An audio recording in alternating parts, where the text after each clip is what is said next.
welcome to the Extension Network. I'm Amy Whitney. I work in the horticulture program at the Cobb County Extension Office, and this is Kathleen McElroy, and we're here along with several other people from our staff to talk today about things that you can do in August to kind of conserve water, to work in your gardens, to help keep things moving along efficiently in your yard and landscape and keep things healthy. And so Kathleen, though, is with the 4-H program. She's not with horticulture, although she knows a lot. And she's going to talk some about pollinators in particular, because we are here at the Wildlife and Rain Garden on the grounds of the Water Quality Lab. And this garden also happens to be a certified pollinator habitat, so it's an awesome place to work with pollinators. Kathleen, what do you have for us today? Well, today I'm going to talk to you about some activities, some fun activities that people can do at home, families can do together, parents can teach their children. And with pollinators, I want to start with the importance of pollinators. Pollinators are so important. In fact, 1 out of 3 bites that we take is a result of pollinators. And I brought some berries here today to kind of show you an example of what pollinators do for us. And fruits are like most of our favorite foods, so they're absolutely. very important. So we need to do everything we can to help pollinators out. That's right. So with pollinators, I want to start off with a little game. That's something you can do at home with just a few objects. And it's about this particular pollinator, right? Yeah. This is about monarchs, and monarchs are one of the most popular types of pollinators because they are just really very beautiful with their striking colors. So I'm going to pull an object out of here, Miss Amy, and see if you can help me find similarities between monarchs and the object that's in the bag. Okay? So this is something families would do at home to kind of learn about characteristics of this pollinator. Characteristics, adaptations, things like that. Yeah. Okay, so the first thing is this orange safety vest. All right. Okay. My best color. Okay, and the vest, like the monarch, is very brightly colored, and it is to warn predators of the toxicity in the monarchs because they are not very tasty to eat. Yeah, so Okay. orange is a warning color for butterflies as well as for people, because we use it for kind of the same way. Okay, let's see. We have a frog. Okay, and frogs. So what do we know about frogs?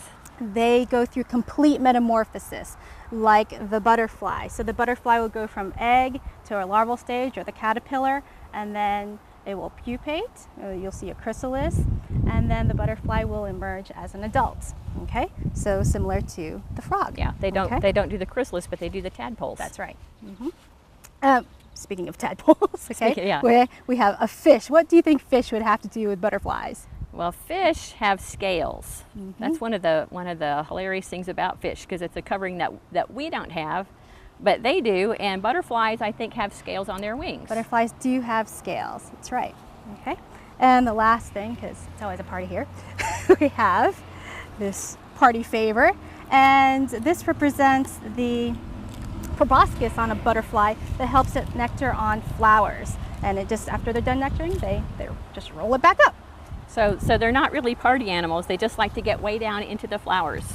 So this is something that every kid can enjoy learning about butterflies, about That's their right. long tongues. Now, another thing about butterflies, something to bring butterflies and other pollinators closer to home, is by putting a pollinator garden together. And a great website to go to is Monarchs Across Georgia, and they have details on how to put a garden together, and also how to certify your yard as a pollinator garden. Okay. And it would be for lots of different kinds of pollinators, not just butterflies. Not just butterflies, that's right. Now, Monarchs Across Georgia is a good website. You could also come to Cobb Extension, the Cobb County Extension Service. We have publications on pollinator gardens and how to put those together. Now, there are a few things that you want to look at in regards to putting a pollinator garden together. The first is shelter. So trees and shrubs can do that. There's also water. It's a good idea to have water for your pollinators, and in this case, it's a little butterfly sipping area of water. And it's just a shallow pan with moist sand in it. And you need food, and food not just for the adult butterflies or adult pollinators, but also for the larvae. So native milkweed is a wonderful plant to have in your pollinator garden. Because caterpillars love it. Caterpillars Especially do love monarch it. caterpillars. That's right. Now with Monarchs, let's get back to Monarchs a little bit. There is a program called Journey North. It's also a website, and this points toward the project of citizen citizen science. And this is when families can get together and actually go and observe pollinators in their yards. They can look at the monarchs, look for monarchs in particular, and count them and note what they're doing, if they're nectaring on a particular plant or if they're laying eggs or flying around. And then they could take that data and enter it on the Journey North website. And that's a good way for families to get involved in a national project that's really important, because the pollinators, especially monarch butterflies, are having a little bit of trouble maintaining a big population right now. And so that can help kind of keep track of all the monarchs that are coming through our part of the country. Yeah. And that's a Fall, really wonderful help. Yeah, fall, November, August through November is really the time to do that here in Georgia. So it's coming up, so you want to look out for that. Well, thank you, Kathleen, for those wonderful ideas that families can use to learn about and help pollinators in our area, because we all like good food, so that's really super important. We also have next Neil Tarver, our county agent, and Becky Griffin, who's an urban program associate with Extension. They're going to be talking about efficient water use and maintaining your turf through the hot days of summer, and looking at some different turfs and kind of so you can see them side by side. And after the break, we'll be back with Neil and Becky. The forest is a magical place for your whole family, with animals and fun all around. Ooh. So discover the forest and explore all the wonder that's there. Visit discovertheforest.org to find a forest near you. With a runner on first base. Now the big guy comes off the bat, hitting .342 with 92 RBIs and 36 homers. The first pitch is fouled into the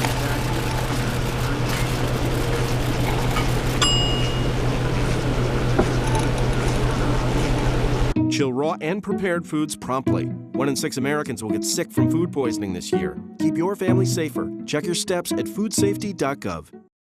Are you getting this, honey? Oh, prime time. We are rolling. All right, Mama's gonna bring it home. Mama's gonna bring it home. Okay. Come on, watch this guy. Oh, backwards! Oh, don't. Oh. It went into Bob and Carol's yard. Oh, no? Okay, here it comes.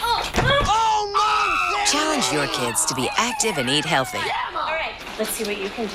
Let's go. They might surprise you. Let's go. Search We Can for more ideas on how you and your kids can get healthy together. Welcome back.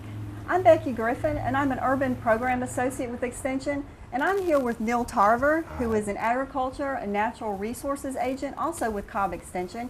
And Neil's going to start off this segment by talking to us about water conservation and tips and tricks he has to help us save water in and outside of our home. What do you have, Neil? That's right, Becky. Thank you. As a Natural Resources Agent, one of my concerns with natural resources is to conserve them. And I want to talk to you about conserving water today, which is a very precious natural resource. Now, Neil, the drought is over. We're getting rain here and there. Why should we care anymore about water conservation? Well, Becky, one of the reasons why we want to be concerned about water conservation, I compare it to if someone had a credit card and they reach their limit, and then they make a minimum payment and start charging again. Just because we're no longer in a drought doesn't mean that it's not important to continue to conserve water. So what we have begun to do in Cobb, we have joined a program called the 40-Gallon Challenge. The 40-Gallon Challenge is a program that is it's a program of the Southern Water Regional Conservation Program. And it's a multi-state program that's been participated in by several of the land-grant colleges through their extension offices. So here in the University of Georgia, the 40-Gallon Challenge, if you go to the website, it's just the number 40, gallonchallenge.org to sign up. It's an honorary system that's a volunteer system where participants are asked to save water at the rate of 40 gallons a day. Now that sounds like a lot of water, but honestly, 40 gallons a day is nothing when you think that if you leave the water running when you brush your teeth, you could use as much as 8 gallons of water right there. Okay. An average shower in the morning might be 30 or 40 gallons. So we're aiming for 40 gallons a day savings. 40 gallons All a right. day. And the beautiful thing about it is not only do we conserve this precious natural resource, but then also you can save a lot of money too. All right. If you save 40 gallons of water a day for 30 days, you will save 1,200 gallons a month, which would make a significant difference Right. in your water bill. That is huge. So tell us how we can start saving 40 gallons a day. Well, there are a lot of methods that we can use. So as I mentioned, the brushing your teeth in the home, turn off the water while you're brushing your teeth. Okay. The rain barrel here is an excellent way to save water. Rainwater, 1 inch of rainwater is the equivalent of, on your roof, is equivalent of about 650 gallons of water. Wow. If you save that in a rain barrel, that water could be used for your ornamental plants or for your container plants, anywhere that you want needed to water other than your vegetable garden, and you can save a lot of water instead of going to the hose. If you do use a hose, you can use things like a nozzle, a shut-off nozzle, that will keep the water from constantly running. Okay, let me see this one. So this even has a settings where we can change from a full to a mist. So that would be water savings right there, right? That's right. Depending Okay. upon your droplet size, you can save a lot of water, and you could direct the appropriate spray to whatever your use is. Nice. A rain gauge, a moisture gauge works very well, because if you put this in the soil before you water, you can determine whether or not you even need to water. Scientific. That's right. In the home, because we want to save water inside and out, you have nozzles that you can use, low pressure nozzles that you can put on your shower or on your faucet. And then also a rain gauge itself. If you put this out and you see, you can gauge your rainwater for when it rains. If you've got sufficient water, 1 inch of water per week is an adequate amount of water for a lot of our ornamental plants and our turf. Great. So if you know how much you have already got out there, you don't have to water. So if you participate in the 40 gallon challenge and you go to the website, you can sign up for your county, and there are neat little charts on there that tell you how much water is being saved in your county. There are also guides on there that tells you what practices are the most commonly used. It is all voluntary, it is all honorary, but it's a great way to conserve a precious natural resource and perhaps save yourself some money at the same time. Right. And I suppose, of course, that Cobb Extension has all sorts of information on water savings in the home and in the landscape as well. We do. We have plenty of publications that if you contact our office, we'll be glad to give you, or you can download them yourself on your website. Publications on rainwater harvesting, publications on conserving water in the vegetable garden, how to effectively and properly water your lawn, and publications on different types of irrigation systems. Great. You can use drip irrigation or spray heads or water by hose, a lot of different methods you can use. Excellent. Well, speaking of lawns and gardens, I'm going to borrow this. We're going to talk a little bit about turf grass today. Okay. All right, so it's August, it's hot, turf grass may be looking poor. Believe it or not, Neil, one of the big problems we see at the Extension office is people bringing in grass that's done poorly because it's overwatered. And that's hard to believe in the month of August when we usually don't get a lot of rain. So I want to make sure everyone out there realizes the correct way to water your lawn. These are great tools. You can actually set them in your lawn like so. And it does have a nice little marker for you. Lawns need 1 inch of water a week, which Neil talked about earlier. And if we lived in the ideal world, we would have 1/2 inch and a couple days later have another 1/2 inch. And this water would come a little bit before sunup, right? But we don't live in the ideal world, and a lot of times we do rely on irrigation to water our turf grass. If you're using an automated irrigation system, another water-saving tip would be to make sure your sprinkler heads are working properly. They haven't gotten jimmied a wrong way, so we're not watering the driveway or the road, but we're actually watering the turf grass.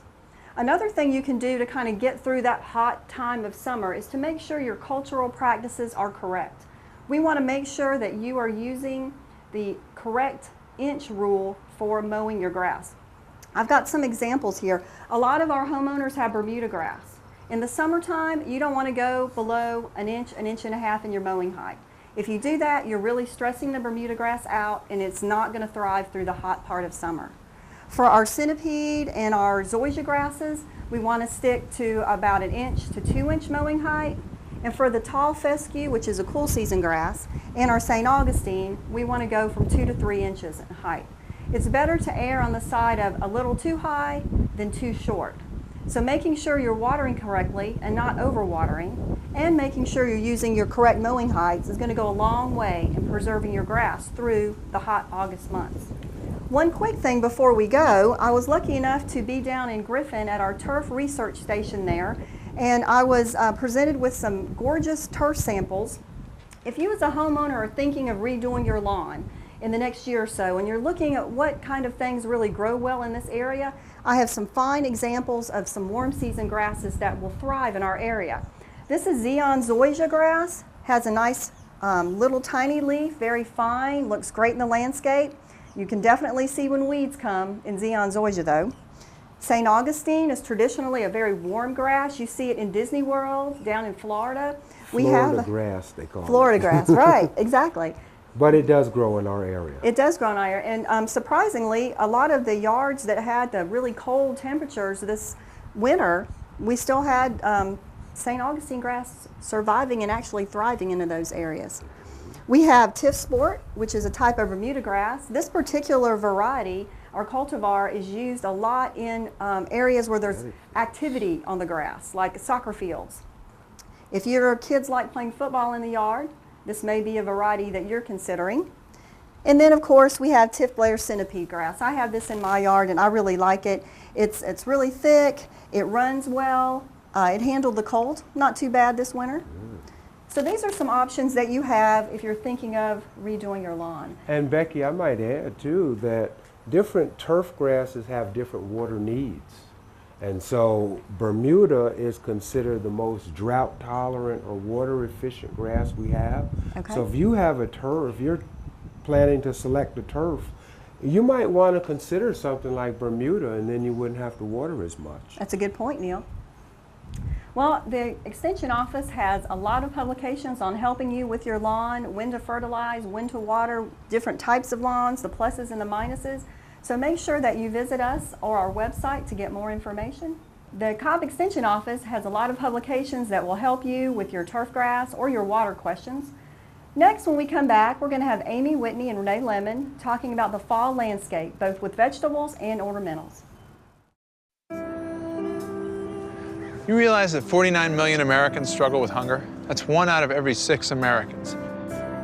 These people are around us every day. They're our friends, they're our coworkers, their kids go to school with our kids. Sometimes we're not even aware that they're struggling. This problem is closer than you think. But so is the solution. Play a role in ending hunger. Visit feedingamerica.org/hunger and find your local food bank. Thanks. You believe this guy? Are you trying to start a wildfire?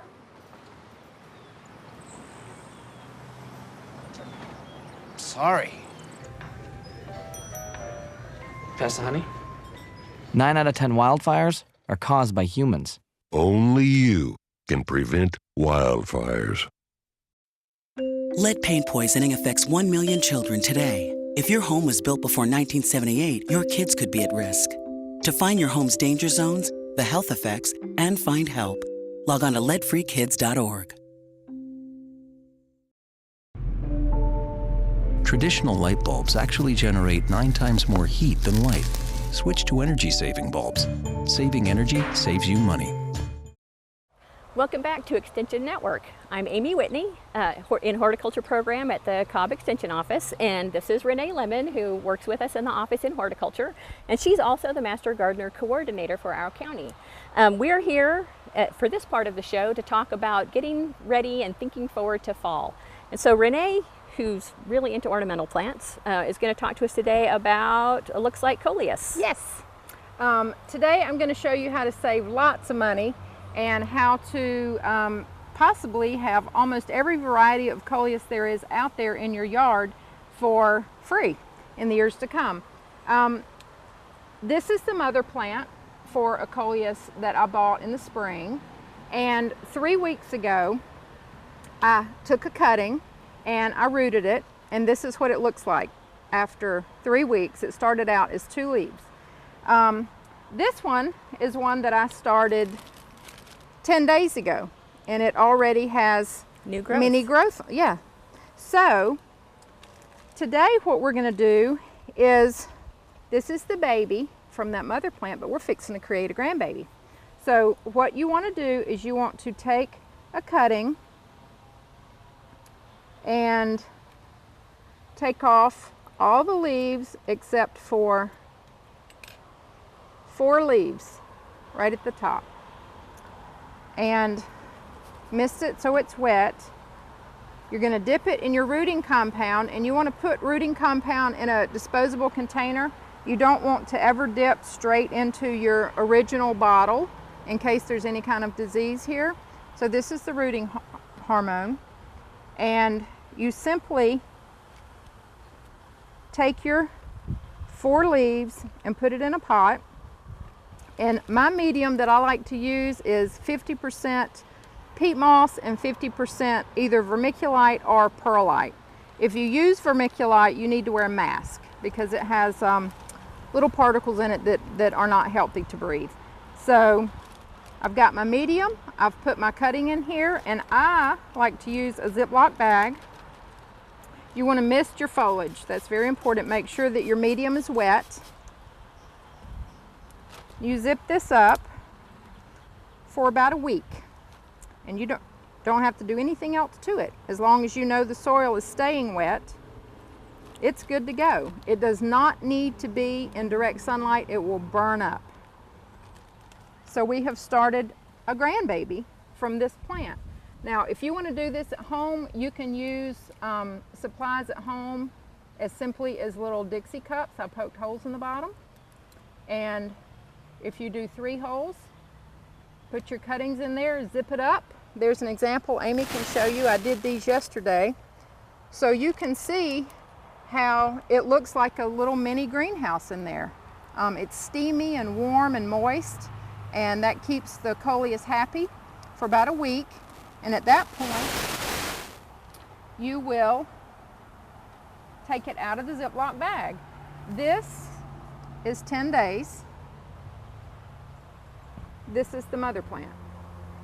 So after it starts to put off more than 4 leaves, you can take it out of the Ziploc bag and let it grow and bring it inside in the winter, and it'll be ready to go in your yard next year. Very cool. And so you would really want to do this probably in September. Definitely before the first frost. Okay. Depending on what the weather forecast is. Another way, if you want to do many at one time, you can use a tray, a seeding tray, and you create a little mini greenhouse by using a turkey bag, because you need clear for the foliage to be able to take up some sunlight. So this is just a roasting bag I got at the dollar store, and that's what this is. And you clip it with paper clips, and you've created a little mini greenhouse here if you want to do many at one time. Very wonderful, because that way you have everything you need for next year's garden when you want it to be beautiful. Free. You already have your color, yes. And it was free, and that's a wonderful help for people. Yes. So you would do this before the first frost, and there's other things you do before the first frost too. I am the crazy vegetable gardener in our office, and so I'm all about making sure we always have good food coming along. And right now it's really hot. The summer garden is still pelting us with produce. We have tomatoes coming in and peppers and okra, wonderful things. But it's also time to start thinking about putting some cool weather crops in, because the warm weather crops, as soon as we get that first frost, they're going to stop production. So if you want to have good food coming into your house from your garden for longer than the first frost, it's time to start thinking about it now. And the spaces you can find to get that started are where the cucumbers and the squash have all keeled over from bugs and diseases, because right about now they're looking pretty ragged. And those are the first places you'll be able to find in your garden. And you'll be able to know when it's time to plant these out. So the cool weather crops that will do well, I have seed packets because I always do. Like broccoli is a cool weather crop. It does great in the fall. Carrots, a lot of the long growing radishes, the winter radishes that are 60 or 70 days to maturity, those are awesome. Beets, collard greens, bok choy, Swiss chard, all kinds of lettuces. And you can look on most of the seed packets and they'll tell you how many days to maturity they take. And so for instance, carrots are 70 days. This particular variety of Scarlet Nantes is 70 days. It says so on the back of the seed packet. And so you can think about, you want to have those ready by the time the first frost, really hits, and because growth will slow down as the weather cools. And so the first frost in our area is around November 1st. And so you can count backwards that the 70 days, that's about 10 weeks, if I'm doing my math approximately right. And I have a calendar and I have marked it backwards to the 10 weeks back, puts us at August 23rd. That's coming up, right? And so August 23rd, but also typically we need to count back another week or two for what they call the fall factor, because as the weather cools and the ground cools, growth is going to slow down. And so it's going to take a little longer than 70 days, if the fall is particularly cool. Sometimes it's not that bad, and you get your stuff by then. But that's something that you should know, that it's about time to start planting your crops, and you can check the seed packets. And so that's pretty much our show for today. On behalf of Extension and all the staff who are here, we hope that you've learned something useful that will help you with water conservation and efficient water use, keeping your lawn in good shape, about getting ready for the fall, and working with your family on pollinators. If you have any questions or need any help in any of the lawn and garden areas, or with regard to natural resources, we are available to help at our office at Cobb Extension, and our phone number is 770-528-4070. Thanks for watching.